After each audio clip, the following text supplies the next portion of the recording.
The following program sponsored by Adams Financial Concepts.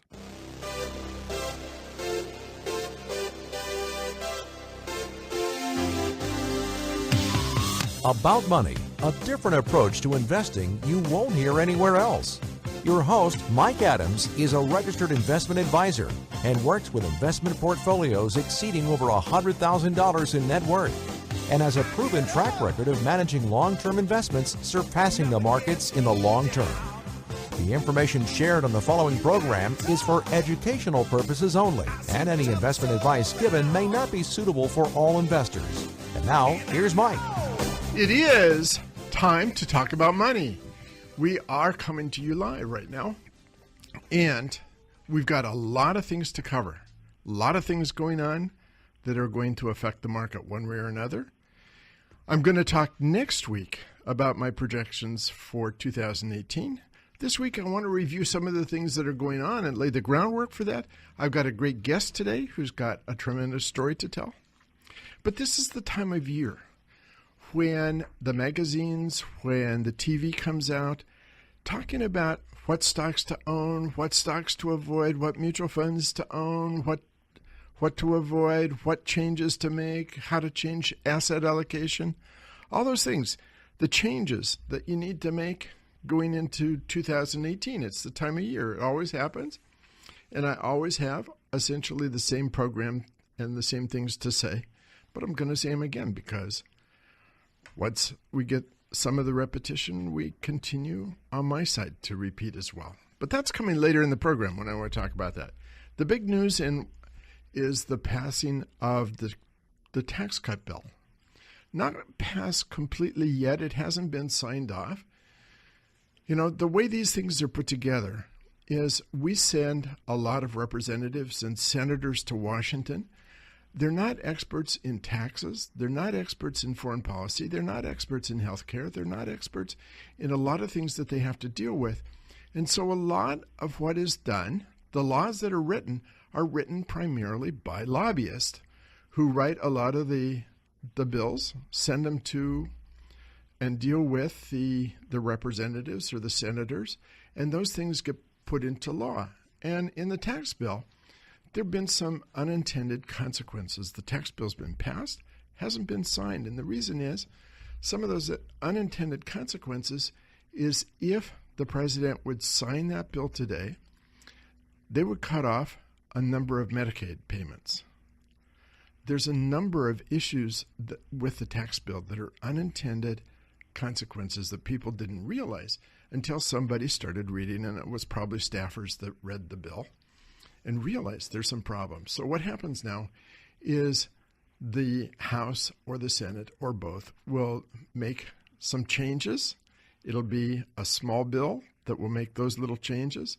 They'll pass that, and then everything goes to the president. He signs off on everything, and even the misguided things that were put in will be corrected. Not the bill itself. The bill itself and the main part of it is going to be there, and it's going to be put into law, and it's going to go into effect on the 1st of January. You know, and what we're going to see is a lot of questions about the impact of that bill. You know, I really believe Treasury Secretary Mnuchin, when he said he had hundreds of Treasury Department people modeling the impact of the tax bill. I believe that was his intent. I believe that was happening. What they produced was a one-page document with no numbers. And I believe that was an indication that the administration doing the modeling of this bill did not come out with what they wanted it to do. There was a survey of 38 economists. It was the Initiative Global Markets that did the survey. The economists were across the entire political spectrum, from very liberal to very conservative. And out of those 38 economists, only one, Darrell Duffy of Stanford, believes that there's going to be significant GDP growth. 39 either said it's going to be no real impact or it's going to be a negative impact. At the same time, the Duffy said He believed there was going to be significant GDP growth. He also strongly agreed with the part of the survey that said it's going to generate a 1.5 trillion additional deficit over the 10 years. So trying to put those together, the administration is saying that the growth, and the Republican Party is saying that the growth that should be stimulated by the tax bill is going to reduce the ongoing deficit. Even Duffy, the only economist out of those 38 who believed there was going to be significant GDP growth, also said he believed that the debt was going to grow by 1.5 trillion. Now, I have some things to talk about with the economists. One of the economists that you see all the time, CNBC, Larry Kudlow, was not one of the 38. But he is doing some advising of some of the senators, some of the congressmen. And I've got some things to talk about with Larry Kudlow. I'll come back to that in a minute. You know, I hope that Daryl Duffy is right. I hope that the economy really does have a strong boost in growth. That would be good for the stocks. That'd be good for investors. But I have my doubts, and we'll come back to that in a bit too. But, you know, what we're talking about is forecasting. And maybe the top expert in the world, if not if in the country, if not in the world, is a guy by the name of Philip Tetlock. Tetlock, I've talked about from time to time before. When he was at Berkeley in 1987, he began to put together a concept of trying to look at how people forecast and how accurate they were. He did his PhD on psychology and political science when he was at Berkeley, and part of his PhD thesis was looking at forecast and determining who forecast. And he looked at some very large issues, the breakup of the USSR, or what was going on with the USSR, the Gulf War at that time, the Japanese real estate bubble, Quebec's succession from Canada, all these major issues. And he wrote a book called Expert Political Judgment. And what he found is all the experts, their opinions, their predictions were no better than random chance. The experts were grossly overconfident in what they were predicting. 15% of the events that they said had absolutely no possibility of ever happening, take it to the bank, they'll never happen. 15% of those things actually did happen. 25% of the things they said it's a table pounding, assured thing. It's going to work. You have to count on it. Absolutely sure. No question it's going to work. 25% of those things failed. So 15% of the things that they said would never work did actually work. 25% of the things they said were going to happen and they were absolutely certain they would actually failed. It was in economics, politics, international affairs. And when they were questioned, when the experts were questioned, they were 80%. They said you could count on their predictions with a confidence of 80%. In fact, it turned out they were right 45% of the time. And what he said, he defined experts into two groups. He called Group 1 the hedgehogs. They were type A personalities. They had big ideas. And the second group he called foxes. They had a plethora of small ideas and a multitude of approaches. And Tetlock said some experts are actually better than others. On the losing side were experts whose opinions were most often cited in the media. So you hear a lot of these guys. They're on the TV. They're in newspapers. He said there's a correlation between the more interviews that an expert has done with the press, the worse their predictions tend to be. You know, that's where we are, and that's one of the things I've also noticed as I've gone to conferences, as I listen to people on TV, as I listen to what's going on, every time I see that, I track what people say, and I track about how accurate they are in their forecast. And that brings me to Larry Kudlow. Larry Kudlow, because he is on CNBC, has a very wide following, is very well known, one of the best known economists because of the CNBC connection. He was an economist in the Reagan administration, part of the Economic Council of Advisors. He was one of the strong proponents of supply-side economics. And George W. Bush was one who followed supply-side economics. And it was George W. Bush, remember, who initiated a set of tax cuts. Both George W. and H.W. Bush looked to tax cuts. We're coming up to a commercial break, and so I'm going to return to this after the commercial break because I've got some things to say, and I think it counts for you, the investor, because there are so many predictions going on. Being on the right side of the forecast is going to be important going into 2018. So don't go away. We've got a lot to cover. I want to cover some of the comments happening this year about what to do and what not to do. And you want to hear my guest. She's got a great story to tell. Don't go away. I'll be right back after the break.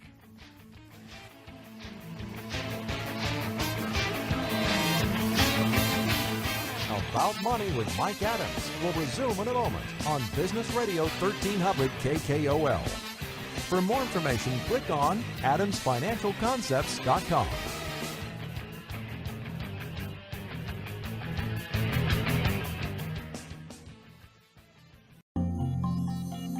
Did you know the 20-year annualized S&P return was 8.19%, while the 20-year annualized return for the average equity mutual fund investor was just 4.67%? That's a gap of 3.52%. It doesn't sound like much now, but it could mean the difference between retiring in comfort and running out of money. For some seniors, a gap that large could cost them hundreds of thousands of dollars and cut their retirement short. Don't run out of money. Call Mike Adams of Adams Financial Concepts today, 206-903-1019, and learn more about how you can, 1, create wealth for retirement, and 2, protect yourself from running out of money. Adams Financial Concepts specializes in creating and maintaining wealth. Call today, 206-903-1019, or log on to adamsfinancialconcepts.com. That's adamsfinancialconcepts.com. Products they offer.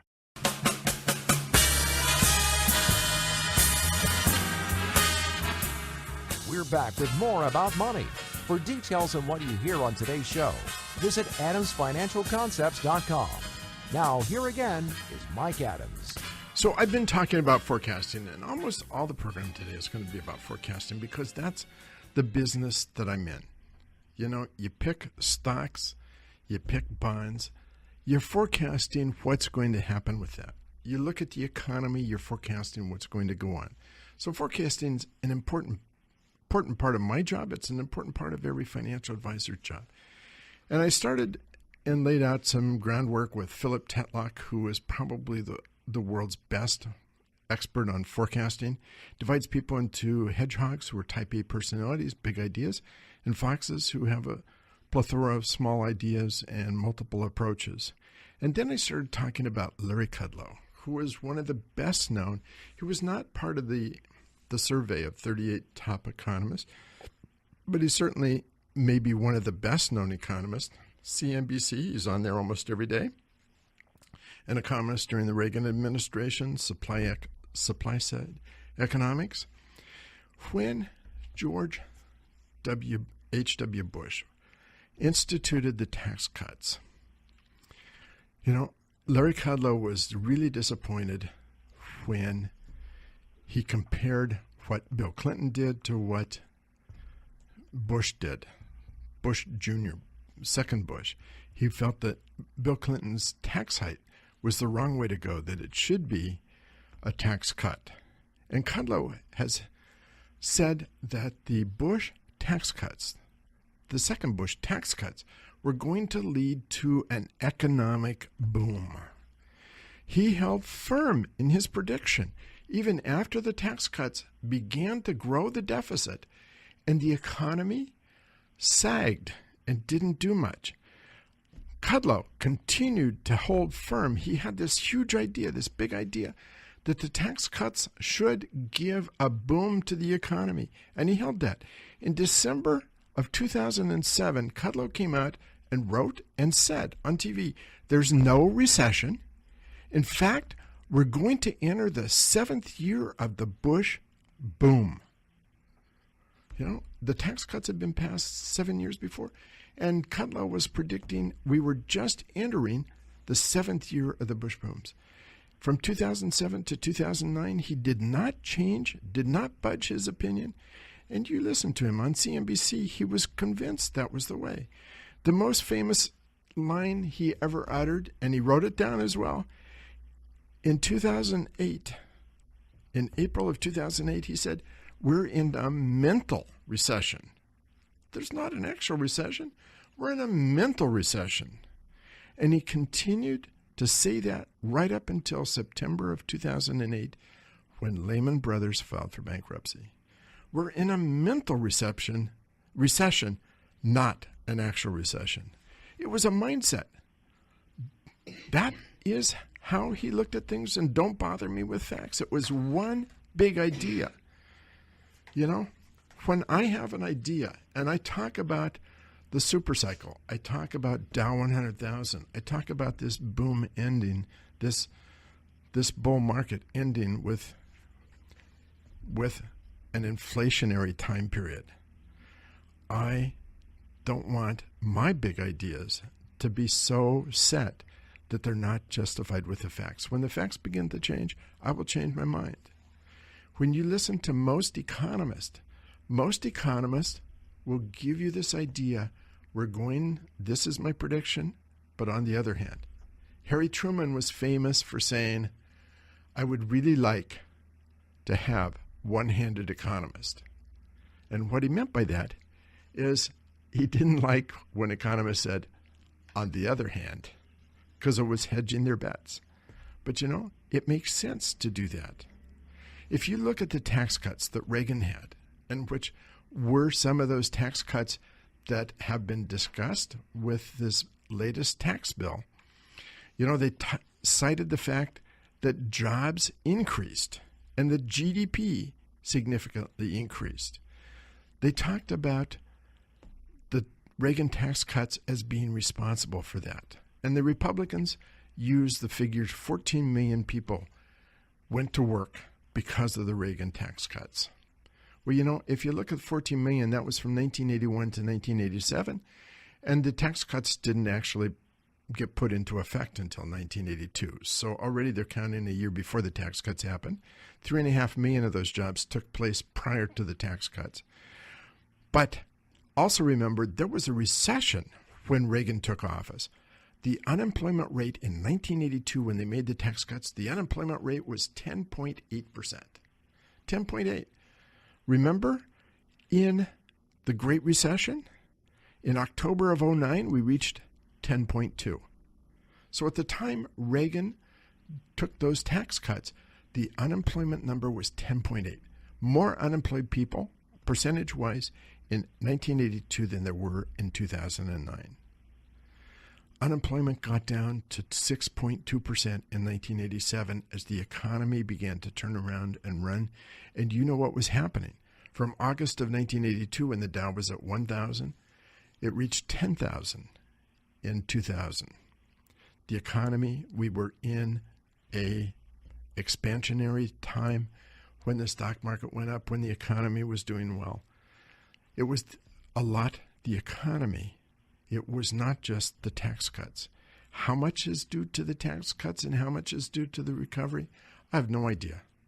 I don't think most economists know, but we lived through a recovery, and you know that we lived through a recovery from 2009 to 2017 when we've seen over 14 million jobs created and there have been no tax cuts. So when they talk about the tax cuts during the Reagan economy, you know, we were coming out of recession. And the GDP was something similar to the jobs. The economy was recovering from a recession. In 1980, Volcker began to raise the interest rates to deal with stagflation. Actually, in the 70s, the end of the 70s, 79, he began to raise the interest rates to fight stagflation. And by 1981, federal interest rates had reached 20%. 20%. That made it very difficult for anybody to borrow money. It really began to close off. And that's what led to the recession, which led to unemployment at 10.8%. But by the end of 1982, rates were down to 9%. It was cheaper to borrow money, and the economy was beginning to take off. You know, that was the history of the Reagan tax cuts. The Kennedy tax cuts happened at a time when the top rate was 91% and cut to 70%. But the biggest cuts came at the bottom of the scale. It was an average of only $100 per person for the Kennedy tax cuts. And if you put that into today's dollars, that's $710 per person. And when you're dealing with people who are at the low end of the income scale, $710 today makes a significant difference, and they will go out and spend it. If you look at where the low end of the scale is, the low incomes today with the current tax bill, on the equivalent, there will be a tax cut for the first few years for those with the lowest income. And it will work out to about $70. But it will also be erased over a period of time. And with health care going away, that too will negate the $70. Compare that. $70 in the current tax bill to $710 equivalent dollars in the Kennedy tax cuts. The high end, the top 1%, will receive 83% of the tax cuts. The top 1% receives 83%. That, for those people, 82% of the top 1% say that they do not have any intent to spend their savings from the tax cut. That means that money doesn't go into the economy. In the Kennedy times, because it went to the low-income people, the butcher paid the baker, paid the candlestick maker, and what you got was an increase in the economy. Again, how much was due to the tax cut and how much was due to the economy? I don't know. My guess is this. It's a very, very big gamble for the Republicans. It's a very big gamble that they're making. They haven't passed a single bill during this legislative session since they've had control of the House, the Senate, and the White House. And I'm sure that they felt they needed to do something, and so it was the tax cuts. And they've made the gamble. And if it works out so that their predictions are right, that we have a big surge in the economy, if GDP surges to 5% or 6%, and if that erases the deficit, it should be very good for them going forward into 2018 and 2020. On the other hand, if it turns out to be the other side, where the economy doesn't pick up significantly, it could be a very bad guess. Chances are, without the tax cut or with the tax cut, wages will be going up just as we've noticed in 2015 and 16. The economy will continue to perk along very well. So they need a big bump for it to be right. I hope that they get the big bump. I hope for the sake of workers. I hope for the sake of my investors. I hope for your sake as an investor that it really works and we see a big boost to the economy. But my guess is it's not going to happen. Hang on, we're going to come to a commercial break here pretty soon, and I want to come back. I'm a little late getting started with my interview. You want to hear what she has to say? It's a very important thing. And I want to come back and talk about some of the other things going on with forecasting, because that's what this investment thing is all about, is forecasting and being right in forecasting. Hang on, we'll be right back after commercial break. Don't go away. We've got a lot to cover. right after the break.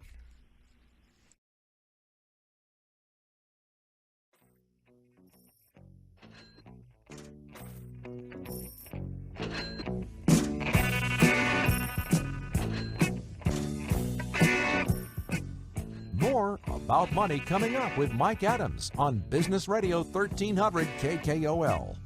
For more information, click on adamsfinancialconcepts.com.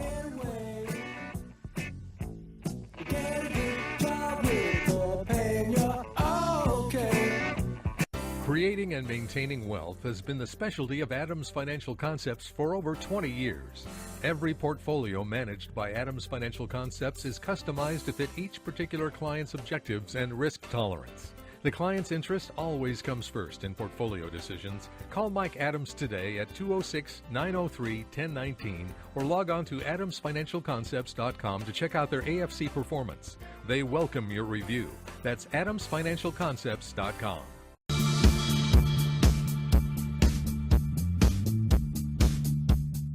Now we return to About Money. There's more information waiting for you at adamsfinancialconcepts.com. Here again is your host, Mike Adams. Welcome back, and we've got a lot to cover. But first, I want to introduce Amy Robinson of Eco Balanza. Did I say it correctly? Probably not. Yes, you did. So anyway, got it. Hi, Mike. So welcome to the program. Thank Why you. don't we start with your background? So tell us about your background. Where did you go to school? What did you major in? Started university in Mexico City, political science, and I've been interested and curious about social change and responsible societies, and over time I started a furniture store, whole furnishing store in Ballard many years ago, and then decided to focus on furniture and furniture made with the best materials possible. So let's talk about the furniture. Actually, we came out and we spent some time.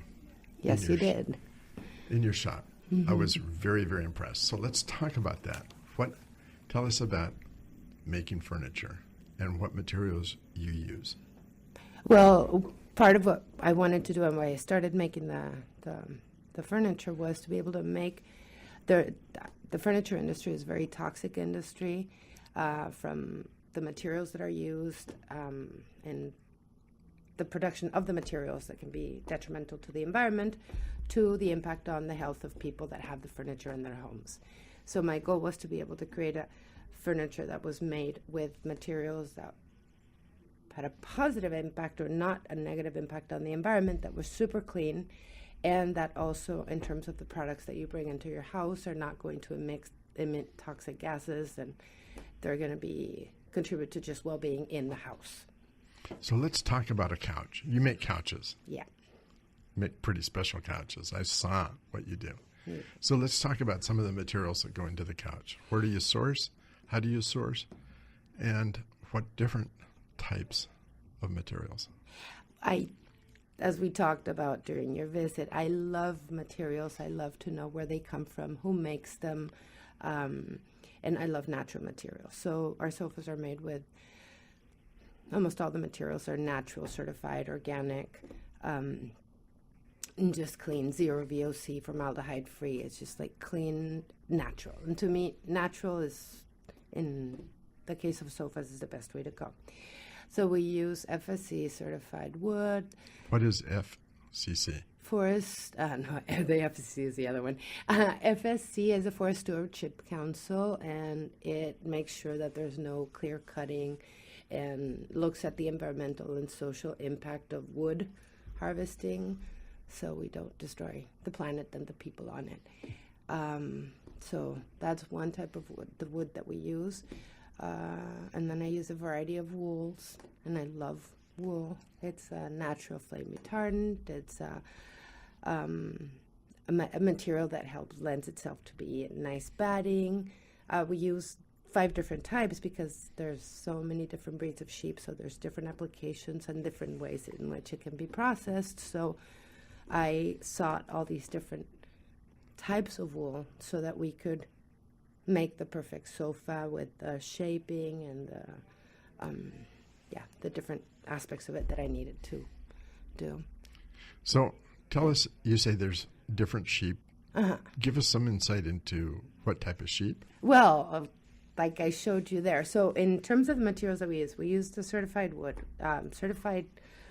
wool, and I'll go into the sheep. Organic cotton, organic latex, materials that we can source locally, we source locally, and materials otherwise it's making sure that they're third-party certified, that it's legitimate and there's a supply chain of custody.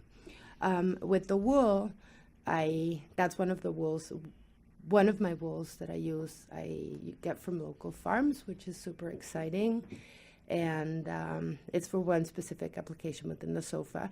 And that many years ago, I was fortunate to meet a woman, Gretchen, who helped me do the cottage style R&D to find the appropriate breed of sheep that would provide the wool that would have the properties that we needed for an application. So it's that level of details that goes into selection of why each of the different wools that we use, so that we can get comfort, design, clean, comfort and design. So you sit in it super, super comfy, but also you know that it's completely clean and safe.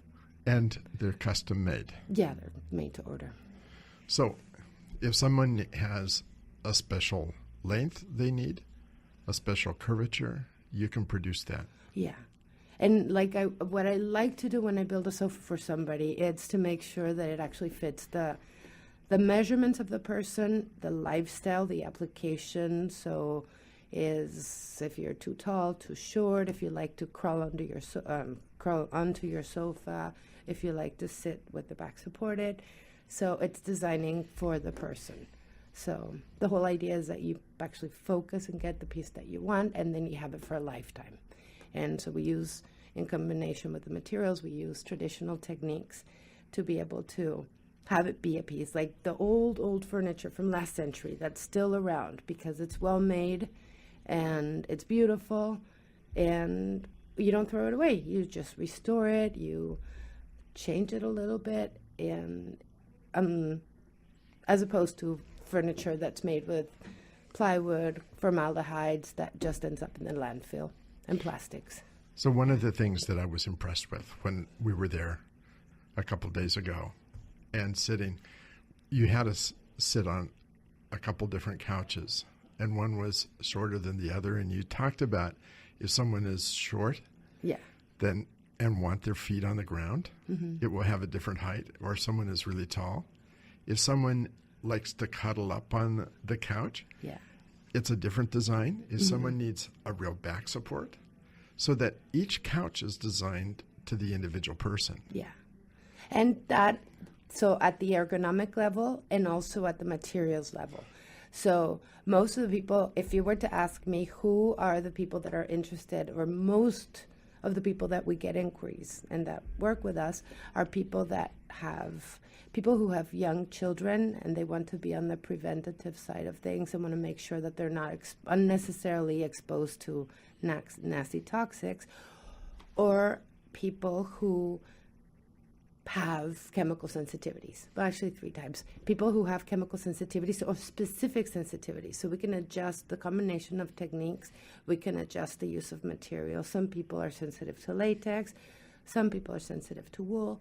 So we modify the approach to be able to cater to the needs of the person. And the third type of person that comes is somebody who truly believes in building a non-toxic, environmentally responsible, Yeah, and it's not like going into a top-line store, which before I knew about you, before we knew you, we actually did buy a very expensive couch. And the first couch we got, after a month where I sit, it had a sag. And we actually sent the couch back But you showed, as we walked through your shop, you showed how you build the structure of the couch, and that would never have happened with your couch. Yeah, no. You know, I was very, very impressed, I have to say. I took the brochure home and showed it to my wife, and she was impressed too. So. Thank you. Thank you. So how long does it take from somebody coming into the shop and you designing to actually produce a couch for them? The typical cycle is 8 to 16 weeks. So it does take some time. And also it goes into the production queue. And because we do draw the plans for each piece, make sure that putting together all the materials and building the frame, and it's about 12 to 16 weeks. That's normal, though. Yeah. And it's all built in your shop. Yeah. And then when we collaborate with local artisans, so custom legs, custom metal legs, wooden legs.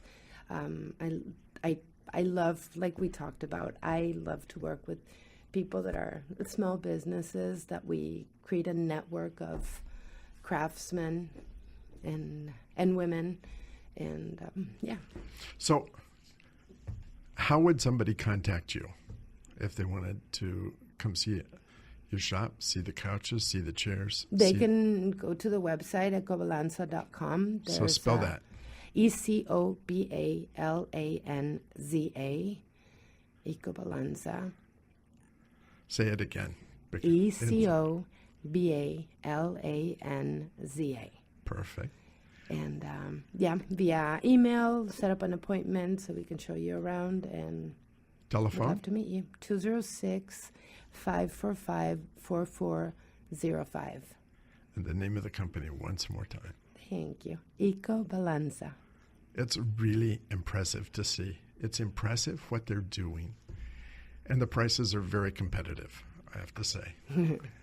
Having just purchased a couch 6 months ago, we made a mistake. We should have been at your place instead. Thank you. And sofas made with love. We're coming to a commercial break. Don't go away, because we've got a lot more to come, a lot to cover. We're in the forecasting business. When you're doing stocks and bonds, forecasting that what we buy today will be at a higher price tomorrow. Be right back after the break. Don't go away.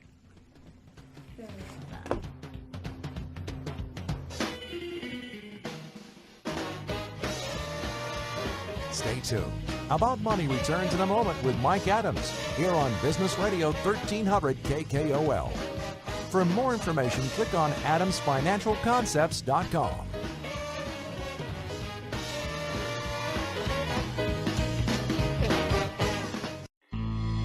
How do you picture retirement? House on the beach, small farm in the country, traveling the world with your spouse. The one thing you don't picture is running out of money. Retirement dreams are shattered all too often by poor investment choices, sending many retirees back to work. If you think the job market is tough now, try entering it after you've retired. Don't run out of money. Start planning now. Call Mike Adams of Adams Financial Concepts today at 206-903-1019 and learn more about how you can create wealth for retirement and, probably most importantly, protect yourself from running out of money.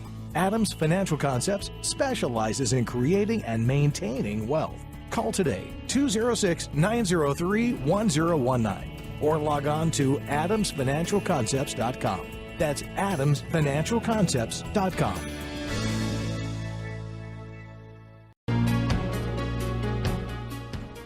About Money continues. Remember the website adamsfinancialconcepts.com.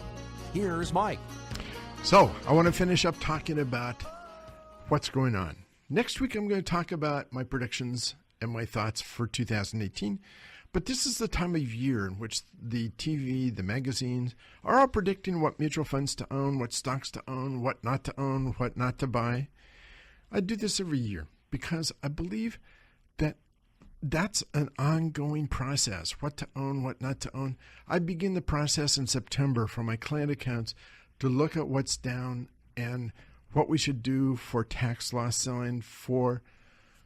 I believe as well that Peter Lynch was right when he says, if you can't convince yourself when you're 25% down that you're a buyer, not a seller, that you'll never have better than mediocre results. And you know that I do post my results, and they're very good. So I believe that it's a time when you do tax preparation and make tax efficiency. I begin that in September, not in December. I believe by this time of year, it's already been done a month ago, 2 months ago. But this is the time when people start to come out and talk about next year, talk about what to do this year, you know. And I don't know what it is. I am really on a CNBC negative kick. I talked about Larry Kudlow in the last segment. This segment, I really want to talk about Jim Cramer. I have the TV going all day long in my office. I sit and I listen to CNBC because that's what a lot of clients listen to. Sometimes clients will ask me things about or said about a stock or about a philosophy or about strategy on CNBC. So I listen to it. And I have to say, I have a very jaundiced view. From in the afternoon and sometimes during the day, you hear from Jim Cramer. Jim Cramer is the most recognized financial person in the country. More people recognize his name than anyone else. And there's no doubt he's a very type A person with very big ideas and very emotional. But did you ever notice that they never have, in the whole time I've been listening to and on this process of 25 years and had the TV on, listening to him almost every day, I've never in that period of time had anyone that called in and talked to him about a stock he recommended that lost money. Never have I heard him say, Cramer, you told me I could not go wrong buying Bear Stearns at 72, but 3 months later it was at 2. You recommended I couldn't go wrong buying Bear Stearns at 72, and 3 months later it was at 2. Lost $70. You know what? As I sit in this radio studio, there's a way to screen calls. And very often you have one person or two that sit and take calls and screen those calls. And so when you have a Jim Cramer, of course he has no one that has anything negative to say because you have his call screeners who are asking what people want to ask. And they screen out all the negative so that the only thing you ever hear is positive. I can tell you, I have a very good track record. I have a better track record than Jim Cramer, by the way. And I know that because Barron's did a study. They published that study in August 20th, 2007. I can tell you I have a better track record. But I can also tell you that about half the stocks I pick do not work out the way I thought they would. Half go bad or half go down. The other half have to more than make up for the ones that go down for me to have a good track record. But I do have negative calls. The only other person I know that didn't have any negatives was Madoff, but that's another story. Barron's did a study on August 20th, 2007. I'll get it right. They published their article on that day. And there was a very big following, CNB, big following of Jim Cramer. Barron's found that he trailed the Standard & Poor's by 4% on an annualized basis. Standard & Poor's during the time they looked at it was up 16%. Cramer was up 12%. CNBC responded to that article by saying that the Cramer program was educational. It wasn't about stock picking. It's simply educational. They tried to say if you bought the stocks and held 1 or 2 months, that you would come out ahead. Barron's found that was false too. You know, have you ever, since 2007, in the last 10 years, have you ever seen an ad from Barron's on CNBC? No.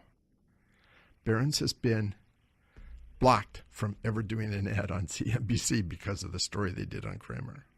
You know, the fact is, CNBC has an agenda. They have an agenda to sell advertising. They don't get paid for making recommendations. They don't get paid if they make you money. They don't get paid from being right. They get paid from advertisers. There have been studies that have been done for magazines as well. It's not just CNBC. It's on magazines, Barron's. It's been on a lot of magazines. Investment News, in some of the other magazines where they advertise mutual funds.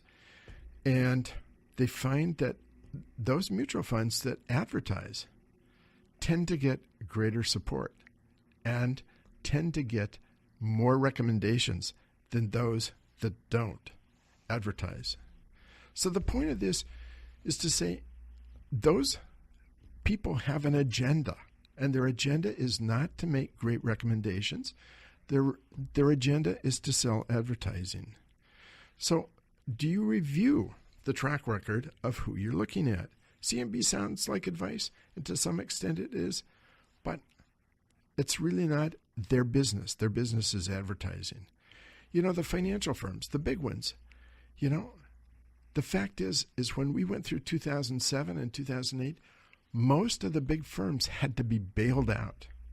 They were so far down in what they were doing, they had to use government bailouts to save them.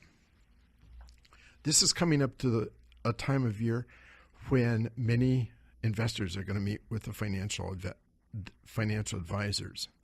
And the fact is, every financial advisor is in the forecasting business. That's just the way we operate. You know, the old saying is to buy low and sell high. That's what we're supposed to be doing. We're supposed to be buying low, selling high for our clients. But do you look at your track record?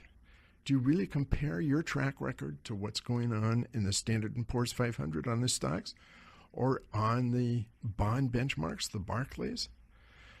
You know, we're in the business to be right, not to be wrong. We're in the business to deliver results. You know, I grew up in one of those big firms. That's where I started my career. And time and again, we were told, sell the relationship, not the performance. Make people like you. Don't worry about how well you do for them. You want to make those people like you. That delivers the real message. Most financial advisors are some of the most sophisticated salespersons that I've ever met. Very sophisticated, very educated, very well operated on a sales level, but very few are really investment experts. Very few do the forecasting that's necessary. You're coming up to those times when you meet with your financial advisor. Hold them to a standard. Ask them what results you should be getting. We've had a great time in the market. If you haven't, you should be asking a lot of questions. Why? You should really be asking that question. Why? And maybe 1 year's not a big thing. Maybe it's, you know, if you want to really look at it over the last 5 years or over the last 10 years. You got to ask the question, why and what your results really were. That wraps it up. Have a great weekend. It is the holiday season. I hope you have a very Merry Christmas. If you celebrate Christmas or Hanukkah, have a very wonderful time. And until next week, I'll be back. You've been listening to About Money with Mike Adams, a registered investment advisor. If you'd like more information about what you heard today or about Mike's investment philosophy and strategy, or if you want Mike to evaluate your own portfolio, click on adamsfinancialconcepts.com. That's adamsfinancialconcepts.com. The information shared on the preceding program was for educational purposes only. Any investment advice given may not be suitable for all investors. Join us again for more About Money with Mike Adams here on Business Radio 1300 KKOL. The preceding program was sponsored by Adams Financial Concepts. Creating and maintaining wealth has been the specialty of Adams Financial Concepts for over 20 years. Every portfolio managed by Adams Financial Concepts is customized to fit each particular client's objectives and risk tolerance. The client's interest always comes first in portfolio decisions. Call Mike Adams today at 206-903-1019 or log on to adamsfinancialconcepts.com to check out their AFC performance. They welcome your review. That's Adams